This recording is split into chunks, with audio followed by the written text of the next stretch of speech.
क्योंकि वो जानते थे इनकी औकात देश चलाने की नहीं बल्कि हिंदू मुसलमान में दंगा कराने की है। मेरी बात याद रखना, हिंजड़ों से औलाद और बीजेपी से विकास की उम्मीद केवल आसाराम राम रहीम की गुफाओं में पैदा होने वाले अंधभक्त ही कर सकते हैं।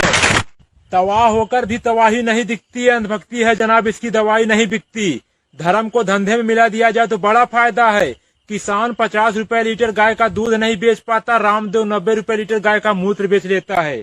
जिनको लगता है भाजपा समारोह की पार्टी है, सही है, क्योंकि सड़कों पर भूखे प्यासे रोते बिलखते मजदूर 90% दलित पिछड़े हैं। यही उनका मदद न मिल पाने का सबसे बड़ा कारण है। एक बात याद रखना, चाहे 16 मजदूर मरे चाहे 16,000 मजदूर मरे, सरकार पर कोई प्रभाव नहीं पड़ेगा, क्योंकि सरकार पूंजीपतियों की है, गरीबों की नहीं। बटन दबाकर उंगली में स्याही देखकर खुश होना ही लोकतंत्र नहीं है। अपने अधिकार के लिए सरकार को उंगली दिखाकर सवाल पूछना भी एक लोकतंत्र है। रेलवे बिकेगा, एयर इंडिया बिकेगा, बिकेगा देश का कोना कोना। कोरोना से भी खतरनाक बीमारी है यारो अंधभक्त का होना। हिंदुस्तान में धर्म के नाम पर खून सबका खोल जाता है। बात जब गरीब, किसान, बेरोजगार, मजदूर की होती है तो सबका खून पानी बन जाता है।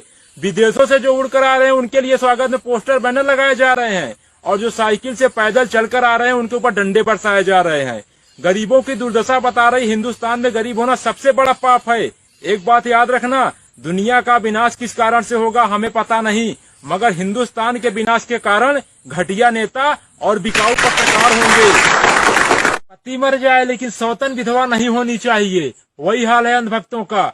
देश बर्बाद हो जाए मगर मोदी हटना नहीं चाहिए। हमारा देश बदल रहा है, बुलेट ट्रेन की जगह मजदूर पटरी पर चल रहा है। जब वो जिंदा थे तो 2 रोटी तक देने की सरकार की औकात नहीं, आज मरने के बाद 5 लाख का मुआवजा कौन खाएगा। घर से निकले थे सपना पूरा करने के लिए, किसको पता था घर जाना भी सपना बन जाएगा। जब गरीब मजदूरों को पैदल सड़क हादसों में कुचल कर मरना ही है तो पीएम केयर फंड में मिला दान किस काम का। जो सरकार गरीब मजदूरों को घर तक पहुंचाने का ट्रेन का किराया तक ना दे सकी, वो 20 लाख करोड़ का पैकेज क्या देगी। एक बात याद रखना, बिखरेंगे जमी पर तो रमक छोड़ जाएंगे, बिखरेंगे जमी पर तो रमक छोड़ जाएंगे। गरीब है तो क्या हुआ, मरने के बाद भी गरीबी वाली